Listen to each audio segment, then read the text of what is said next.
Tudo certo?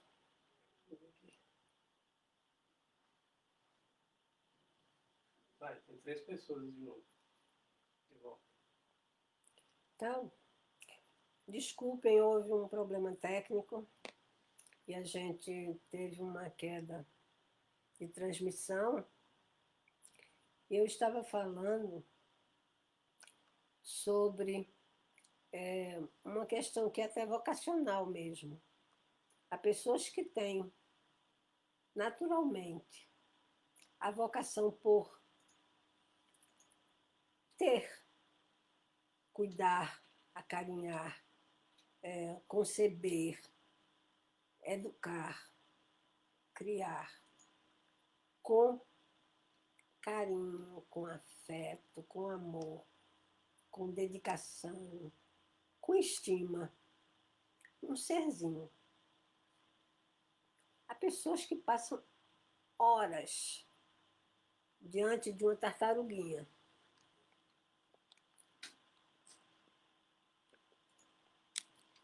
De uma tartaruguinha, observando aquele movimento ligeirinho que ela faz. E ali ela dedica parte da atenção dela, a atenção do dia, e extrai de tudo o que tem em volta a sua alegria, a sua disposição, a sua boa vontade e até mesmo o seu relaxamento.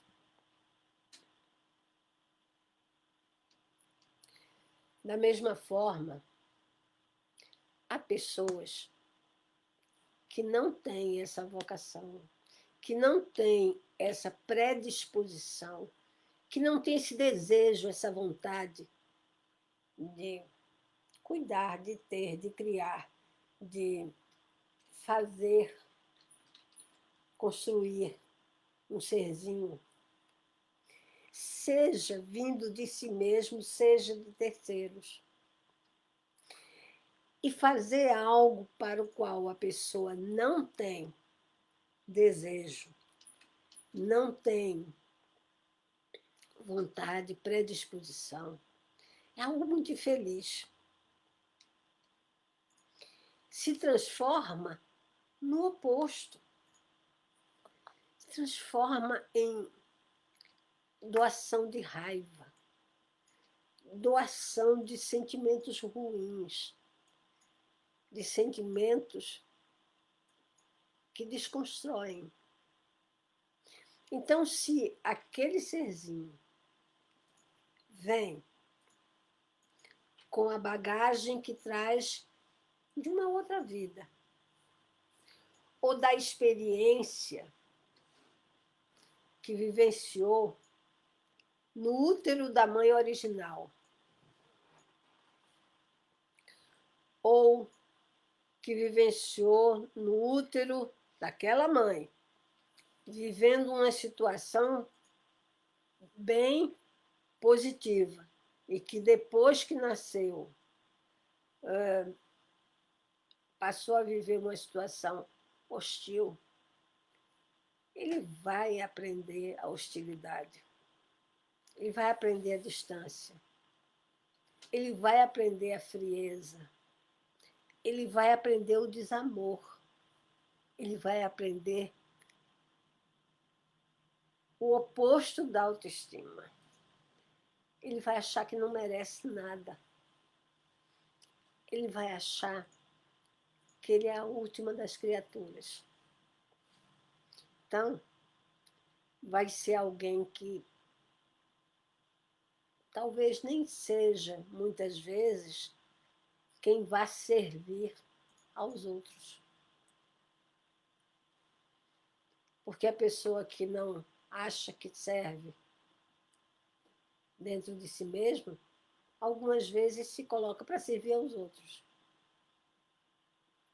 Mas há uma revolta muito grande, porque todo ser vivo necessita de estima, de afeto, de amor, do sorriso, do bem-querer, do carinho, da atenção, do amor próprio bem intencionado.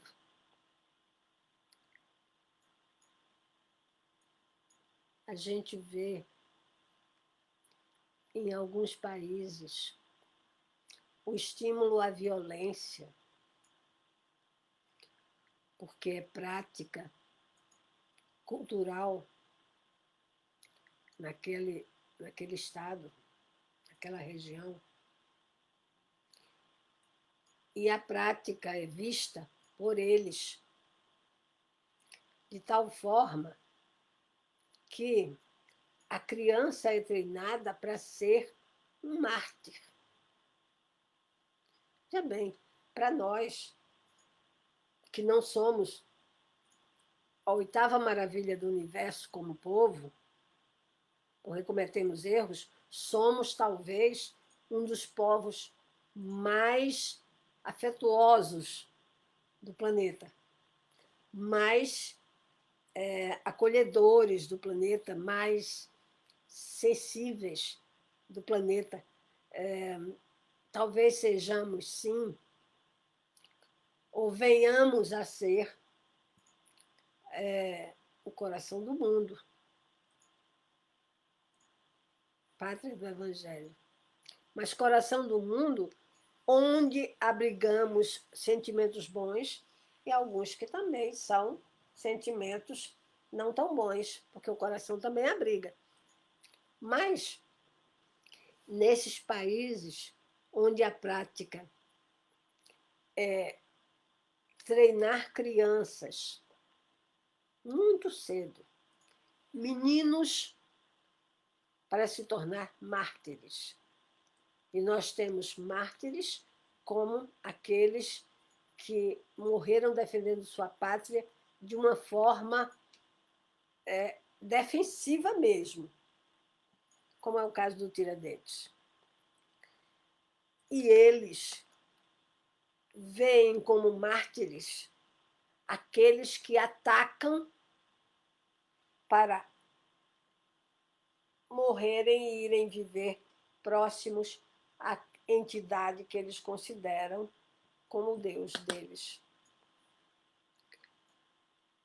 As mulheres também podem ser mártires, mas são, até chegar lá, martirizadas por todo tipo de ausência de autoestima. Por isso, elas não têm, em sua maioria, autoestima. Elas não sabem o que é ter valor. Elas mesmas. Porque o valor está ligado a ser querido ou necessário por alguém. Elas são usadas e abusadas. Voltando para o nosso mundo, nossa sociedade, o espaço em que habitamos, quantas crianças são usadas e abusadas? Quantos adolescentes são usados e abusados? Quantos adultos são usados e abusados? E nós podemos chegar às raias do que na semana passada eu falei que é uma palavra que eu não gostava muito, mas chegamos às raias da patologia com casos de puro sadismo, puro masoquismo, de monstruosidades cometidas, destruindo no indivíduo a possibilidade de um dia vir a ser qualquer coisa. De um dia vir a ser qualquer coisa. Imagine de um dia vir a ser a luz do mundo. Olha a responsabilidade que a gente tem.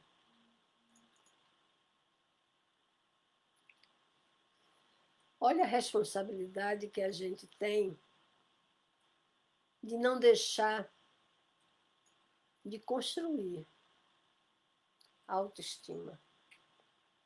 De mostrar, se for preciso, parar a corrida que a gente está fazendo, parar a caminhada e dizer assim, não, eu vou voltar quilômetros, mas eu não vou deixar de buscar quem está ali atrás.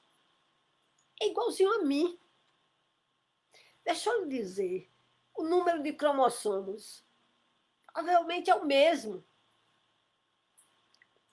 A altura não é igual, não.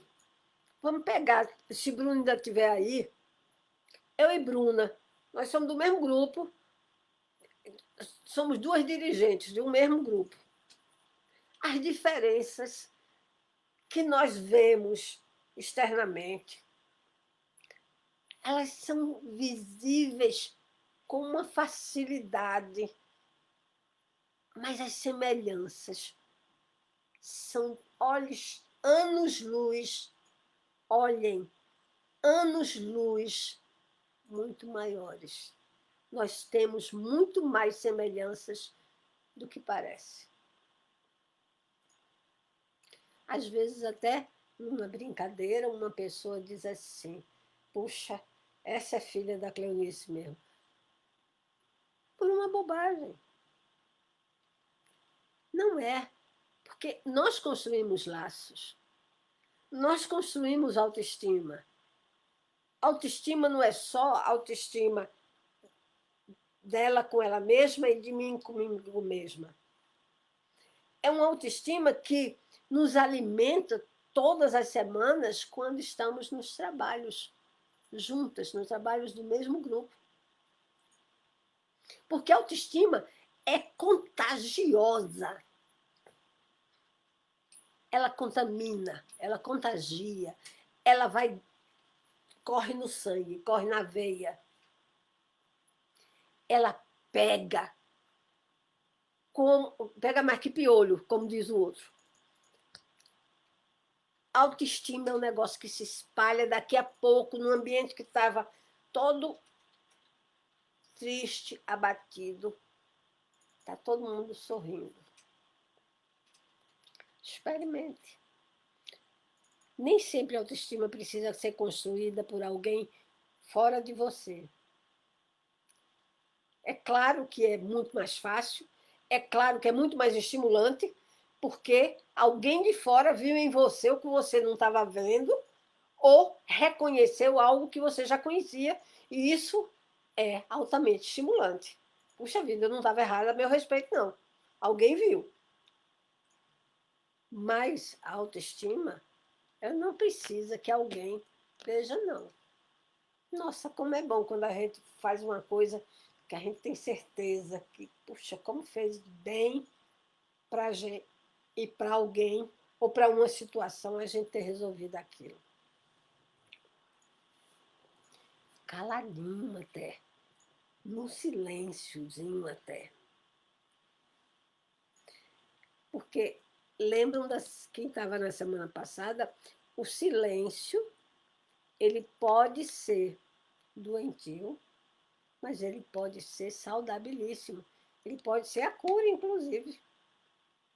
Então, quando a pessoa tem autoestima baixinha ou não tem nenhuma eu não vou nem dizer, porque eu acho que é muito, né, dizer que não tem autoestima é muito, muito cruel. Mas uma pessoa que tem autoestima baixinha, ouvir ou começar a ver em si mesmo um ângulo bonito, descobrir uma capacidade nova, porque a autoestima é vir a ser. A autoestima não encerra em si mesmo algo terminado, não. Aliás, todas as qualidades e todas as não qualidades, eu não vou falar defeitos, as não qualidades que nós temos Elas não estão acabadas. Estão sujeitas a se modificar, a melhorar ou a se transformar em algo melhor, em algo bom. E uma coisa que no livro esse, que está aqui, está aparecendo não, Tá sim. tá? Tá. Regeneração. Agora não. Agora sim. Existe uma palavra nesse livro que é a única palavra do nosso vocabulário, ou de qualquer vocabulário, que não tem antônimo. Tu sabe, Bruna, qual é? Bruna está aí? Não sei, mas eu acho. Enfim, Eu acho. existe uma palavra em qualquer vocabulário, em qualquer dicionário, seja ele de língua latina, não latina, do que for, que não tem antônimo. Que não tem antônimo. Qual é a palavra? Verdade. Porque o antônimo de verdade não existe. Se disser que é mentira, a mentira não existe. A mentira é uma mentira. Não existe. Então, se aquele pouquinho de acreditar que você pode vir a ser melhor é verdadeiro, pode ter certeza que você chega e ultrapassa. Autoestima. A estima. A estima ao outro. A autoestima a si mesmo. Aquela que é positiva. Aquela que está na sola do sapato. Pode a qualquer instante se modificar, se transformar em algo bom. Se algo de verdade ela tiver. Porque veja bem, a verdade é comando divino. Não é comando humano, não. Não é o homem que é dono da verdade. A verdade ela existe, ela é. O homem vai cavucar para descobrir. E quando descobre, a verdade, que é divina, não tem outra. É uma coisa boa. Sempre. Boa. Mesmo que a gente veja de um ângulo ruim. É ruim naquele momento. Depois a gente acha graça. Porque passou por ela. Então, desconstruir uma autoestima é bombardear alguém de mensagens opostas, de sentimentos contrários, do inverso ou do verso, de tudo que ela conheceu, por uma vontade doentia e por uma inverdade. Quanto tempo eu falei, Arthur? Quanto tempo eu falei? Tem 13 pessoas ali. Tem 13 pessoas. A Bruna tá aí sim. Bruninha, é show de bola. Patrícia, aproveita e pergunta agora. Vê se. Vê se.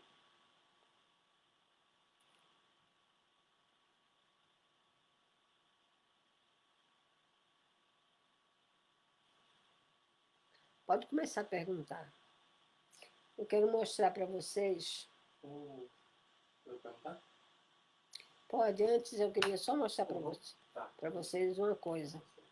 Eu vou sair daqui rapidinho, que eu vou pegar ali 4 objetos.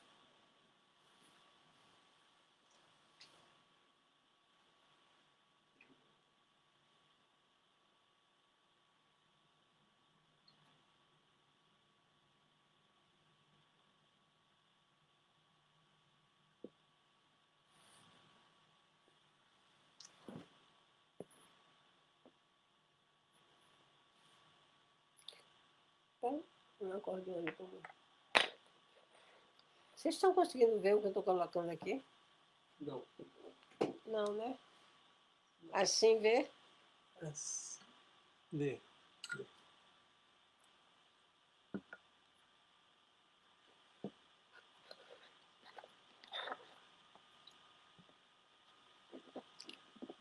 De teclas. Dá para ver esse aqui? Dá. Bota lá. De Aqui, teclas. aqui, ó. Aqui bem melhor. De cordas tem 2. Uma harpa e um... Esse aí eu não sei, não. Esse daí eu não sei. Não é uma rebeca, não, mas... É um bichinho redondinho de algum lugar. Aqui é percussão. É, uma percussão tem que puxar um pouquinho. Aqui é um sopro, né? Que É um metal, um metal sopro. Qual é o mais importante da orquestra? Se tirar esse.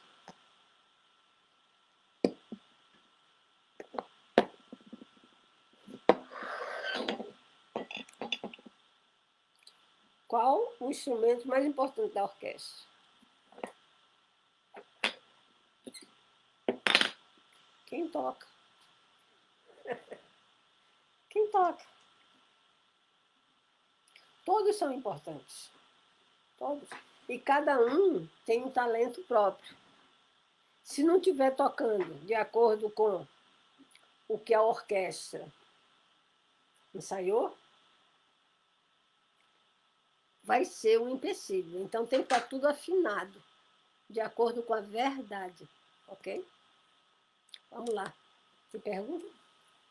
Bom, eu sei que o Romildo fez uma pergunta. Romildo, querido! É Romildo primo? É Romildo Cardim? Romildo Cardim do Galinha de Brasília?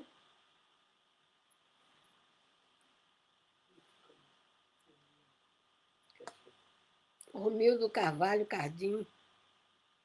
Cardim Carvalho. O Romildo falou que é um banjo também. É o Jackson, quê? Desculpa, o Jackson. Jackson falou que é um banjo. É o quê, menino? É um banjo. Um banjo. Ah, sim, um banjo. Menino, como é o nome daquele espírita lá de Ele Tuiutá? falou aqui, exatamente isso que ele falou aqui o nome, mas eu não tô achando aqui. Não é Eurípides, não. Eurípides era de outra cidade. É.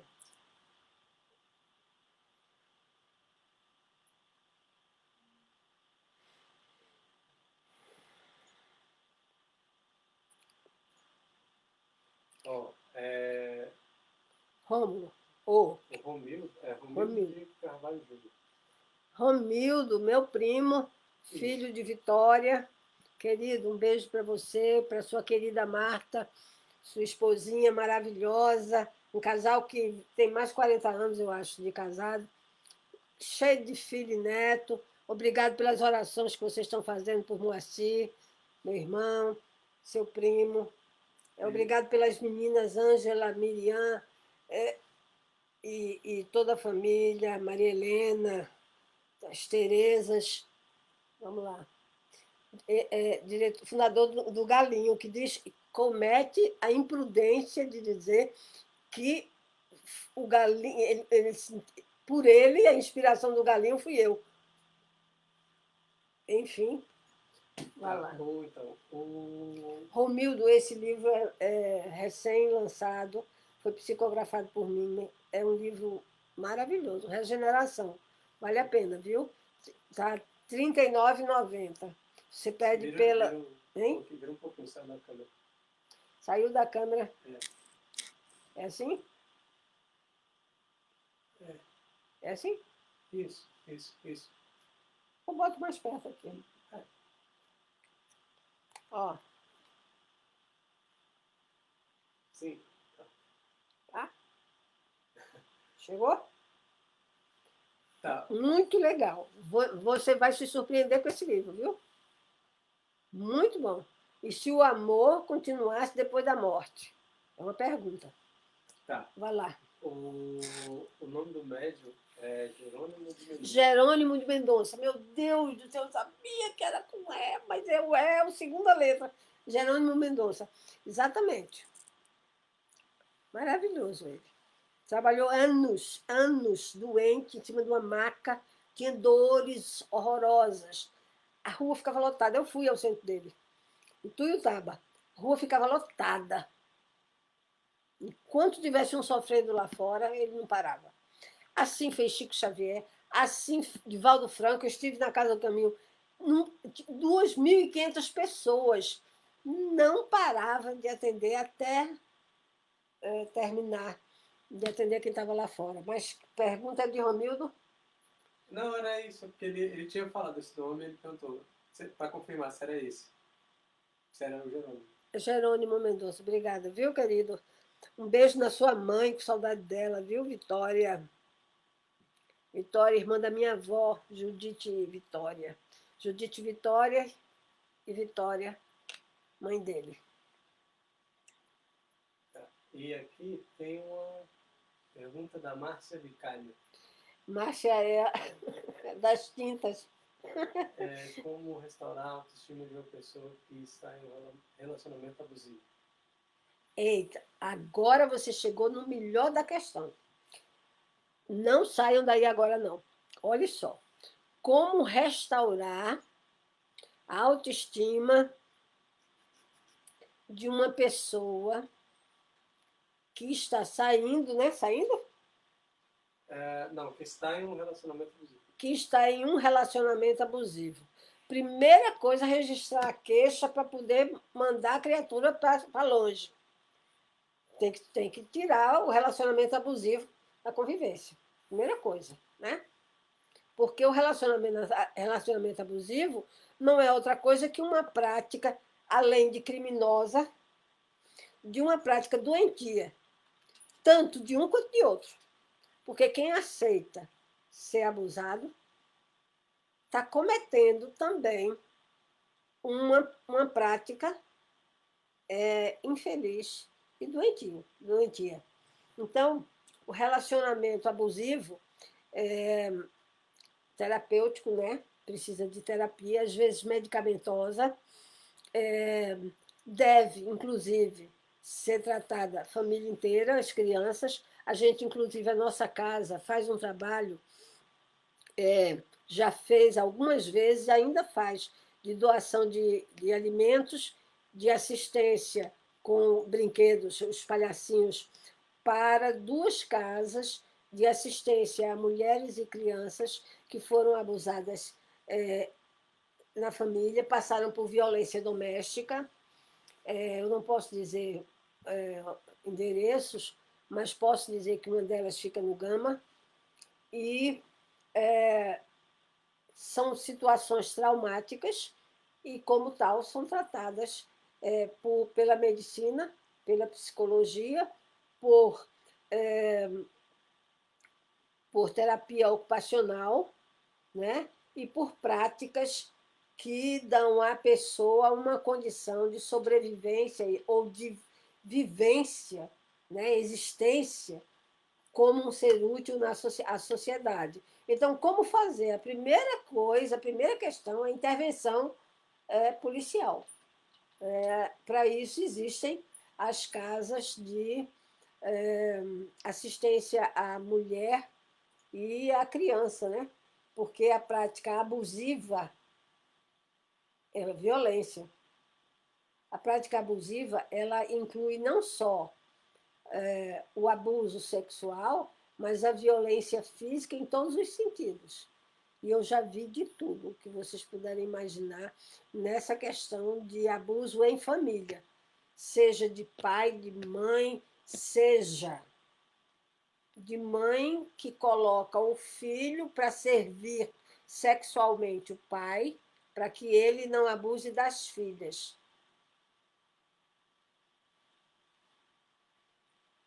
Ou seja, ela é doente, ele é doente, o filho é doente e as filhas doentes. Toda a família adoece.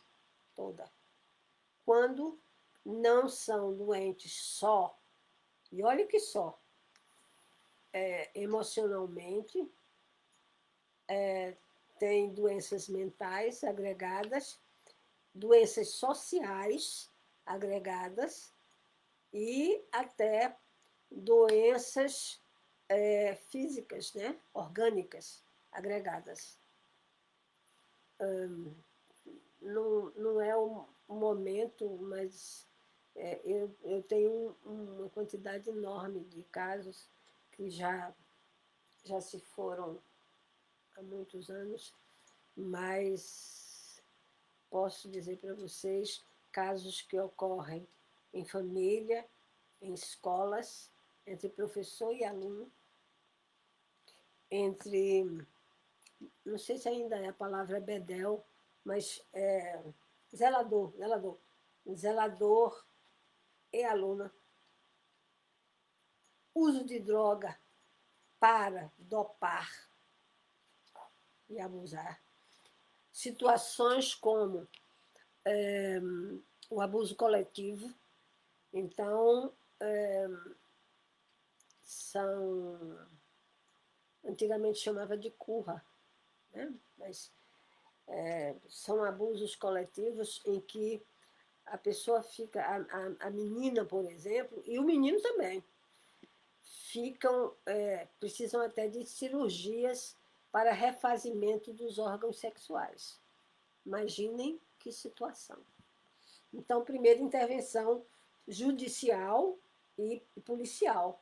Depois, tratamento geral, psicológico,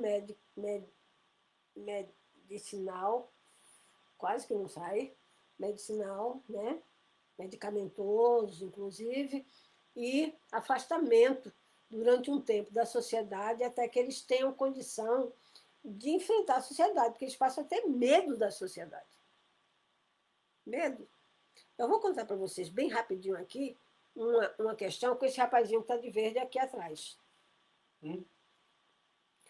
Que não é violência doméstica, não, mas é uma violência. Nós fomos sequestrados durante 3 horas. Ele tinha 8 anos. E eu tive que ficar no volante. Era mais de meia-noite e chovia muito, e a gente foi parar na estrada de Saia Velha. Sabe onde é? Tem aquele monumento. O Romildo, eu sei onde, ele sabe onde é. Aquele movimento dos candangos. Naquela época, ele tinha 8, agora tem 33, não tinha asfalto. E a gente caminhou do carro, eu dirigindo, com lama, com uma chuva horrorosa, por 2 quilômetros. E aí eles me mandaram dar a volta e deixar a luz voltada para a estrada de volta, né? Para a pista. Então, e que a gente caminhasse ali pela lama para a pista. E ficaram com o carro. Claro que foi altamente traumático, porque a arma, uma ficou com quem estava sentado na cadeira do passageiro na frente comigo, alisando minhas pernas, mas isso não era violência doméstica. Na verdade, ele estranhava porque eu estava em silêncio, fazendo minha oração e aparentando toda a calma possível, porque tinha uma criança lá atrás, né? Mas vendo pelo retrovisor a arma na cabeça dele. Imagina se eu ia fazer um gesto abrupto, né? Então, a arma que ficou na cabeça dele durante 3 horas, claro que causou um trauma muito grande nele. Então, ele, durante um tempo, sim, durante um tempo, ele tinha medo das pessoas. A gente foi perda total do carro, e a gente só tinha um carro. Então, eu precisei andar de ônibus durante um tempo. E aí, eu me locomovia como dava, e não era distante de onde eu trabalhava, nem de onde ele estudava, não. Então, havia uma certa facilidade, mas não havia a frequência, o hábito de andar a pé. Então, a gente ia andando até o ponto de ônibus. Isso foi em 94. Então, a gente andava até o ponto de ônibus, cada pessoa que cruzava na calçada, que passava, ele se agarrava nas minhas pernas, na minha saia, na minha blusa, ele ficava agarrado em mim. Ele entrava no desespero que eu ouvia o batimento cardíaco dele. E a alternativa para ele, naquela época, porque aí eu tinha várias coisas, várias questões para resolver, inclusive ele. Eu fui procurar uma escola de esporte para ele, porque uma das alternativas é a prática esportiva. E eu encontrei, graças a Deus, anjos de Deus, na clínica Hall. Estou fazendo divulgação porque eles continuam lá. Hall funcionava no Clube do Exército e eles disseram para mim: aqui a gente não forma tenistas, atletas, a gente forma cidadãos. E ele passava o dia, ele ia de manhã para o colégio, de tarde ele ia, passava a tarde na clínica Hall. Ele fazia tênis, ele fazia os deveres dele da escola, estudava e brincava com as crianças lá. E foi assim que ele foi perdendo o medo e se desligando do suporte que ele só via em mim. Ele se agarrava tanto em mim que ele achava que eu era a única salvação do planeta. Entendeu? Tem alguma outra pergunta, meu filho? Não, tem só uma pessoa morrendo de saudade de você, que é o Otávio. Thalita mandou falar pra Oh, você. meu Deusinho, vovó tá com saudade de você, meu amor. Viu? Muita saudade de você. Hoje eu vi meu neto, achei a coisa mais engraçada. Ele está com 1 ano e 2 de março, 2 de abril, 2 de maio, eu me perco todo com esse negócio da pandemia. 2 de abril, 2 de maio, 2 de junho, 2 de julho, né? 1 ano e 4 meses. E fala e faz barulho o tempo inteiro. Meu filho está trabalhando em casa. Desculpem. Então, ele faz tanto barulho que hoje meu filho tirou uma foto que eu ri demais. Ele amarrou aqui um paninho para ver se o menino ficava de boca fechada. Eu ri tanto. A coisa mais engraçadinha, mas foi só para tirar foto. Depois ele tirou, porque esse abuso aí merecia polícia e advogado em cima.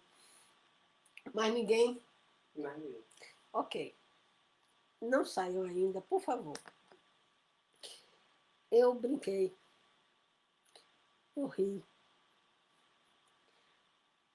Porque eu não tenho dúvida que a verdade tem que estar visível, sempre.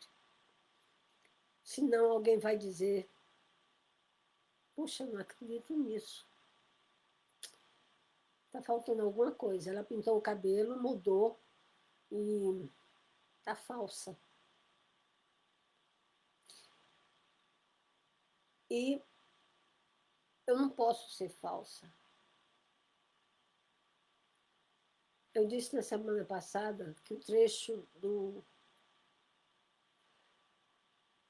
Sermão da Montanha que eu queria falar era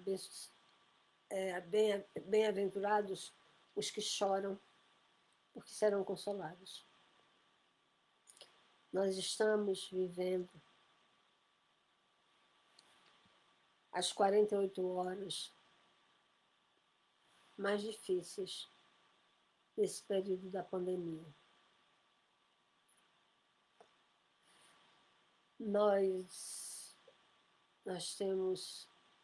Eu tenho um irmão que é meu compadre, dupla, tripla, enfim, múltiplas vezes.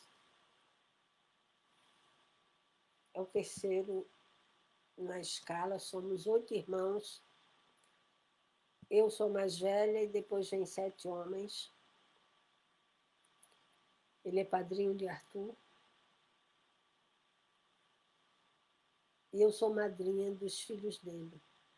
A que já foi Fabiana, e o Leandro, que mora em João Pessoa. E esse meu irmão, Moacir, vinha fazendo, está com Codiv, está entubado, em coma induzido, e vinha tendo uma recuperação surpreendente. Ele é dos 8 irmãos, eu diria assim, o brilhante. Sabe aquela inteligência privilegiada? Eu sei que Deus não privilegia nenhum filho dele, mas ele é brilhante.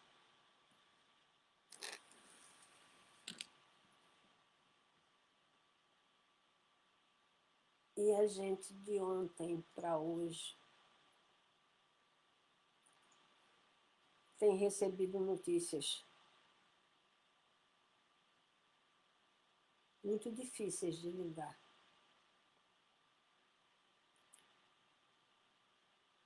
O médico que... Porque existem equipes voluntárias de médicos só para conversar com as famílias dos que estão internados. Olha que coisa linda. Verdadeiros filhos de Deus. E os médicos vinham dando notícias otimistas e positivas. Mas de ontem para cá, o quadro se modificou. Como ele está entubado, e é comum acontecer, ele adquiriu uma infecção bacteriana e os pulmões que estavam tomados 60%, sendo aspirados 4 vezes ao dia,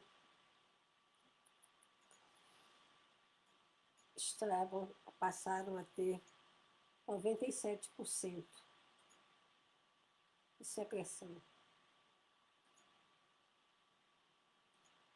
Ele chegou a 38,8 de febre.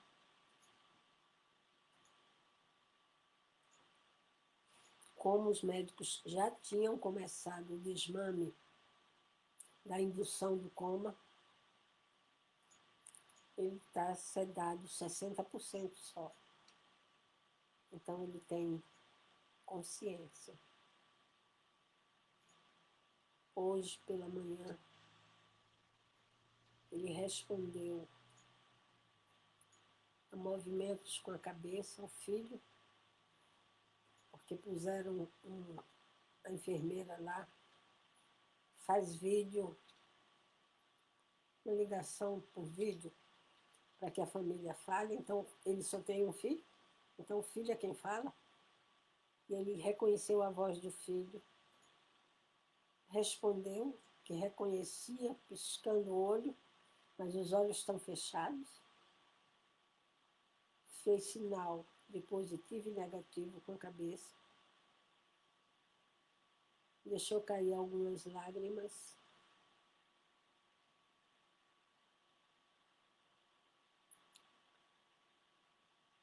tem consciência da gravidade, está em estado gravíssimo.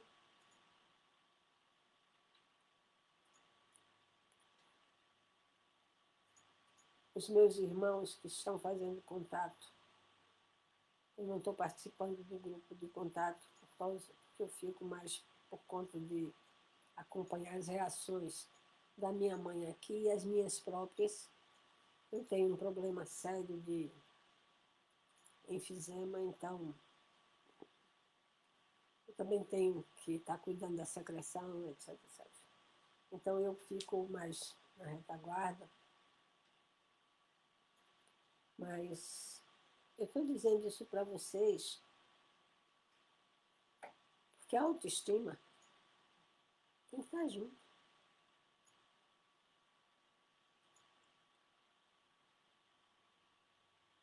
Talvez ele vá.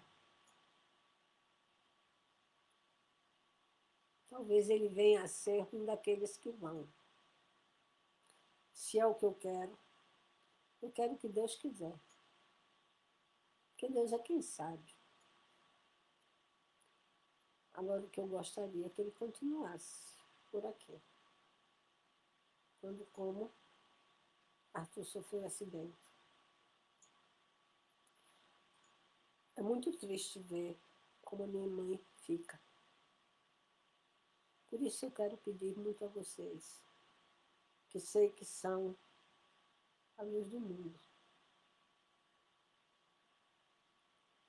Orações por Moacir. Moacir Gonçalves da Rocha Castro. Tudo bem. Quando a gente vê que é possível a regeneração, orientar a regeneração para alguém que teve uma vida tão cruel, a gente pensa em alguém que teve uma vida tão marcada por tantas situações difíceis e ainda assim não deixava de ir aos domingos à igreja de São Judas Tadeu. A fé está aqui. Não foi embora não. Eu choro, viu? Eu choro. Claro que sim. Eu tenho saudade. Eu não posso ir lá. Nem ele pode vir aqui. Não posso estar falando com ele, posso fazer carinho, cafuné, não posso. Então saudade tem. Tem saudade dos outros que estão lá. Tem 4 lá e 4 aqui. Então, mas a fé está aqui. A força também. Eu falei hoje, todo o tempo. Ri quando tive vontade de rir. Trouxe para vocês o melhor que eu consegui. Bruninha, Patrícia, Romildo, sei que você está fazendo parte do grupo da família, fazendo oração por Galego, que é, o apelido dele em família é Galego. Vamos fazer firme oração, porque antes de começar a live, a última notícia que eu tive foi que ele estava sem febre.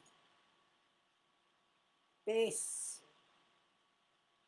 não tem arma, ferramenta mais poderosa que a oração. Aí direitinho, ó, o endereço. Deus abençoe vocês. Vamos fazer uma prece? Tem pergunta mais não, né? Não.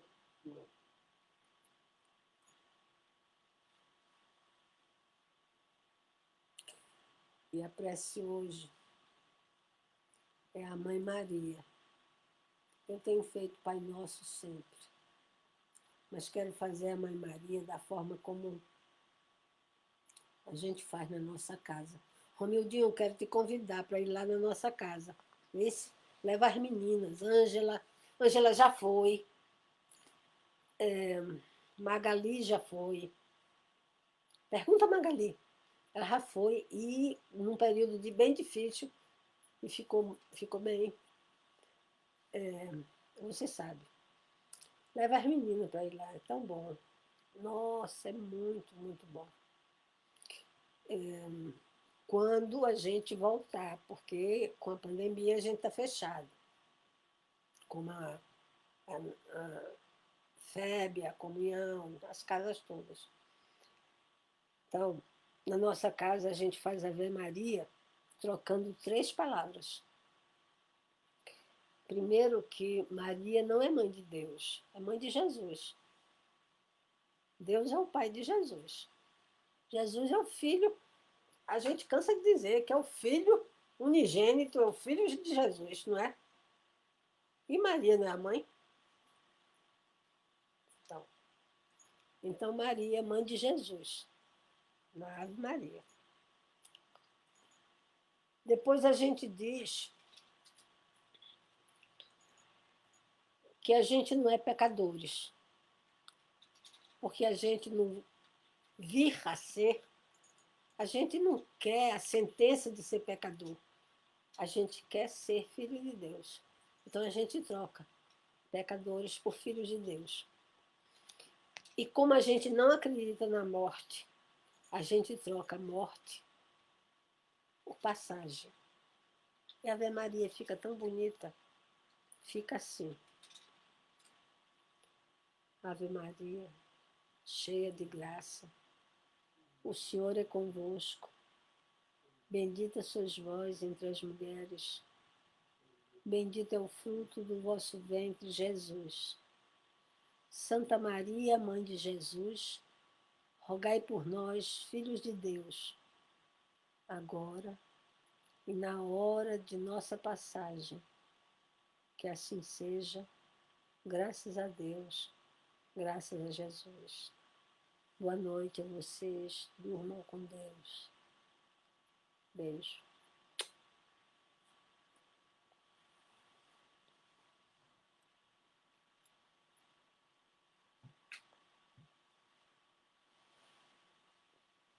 Quando você desligar, me avise, Arthur.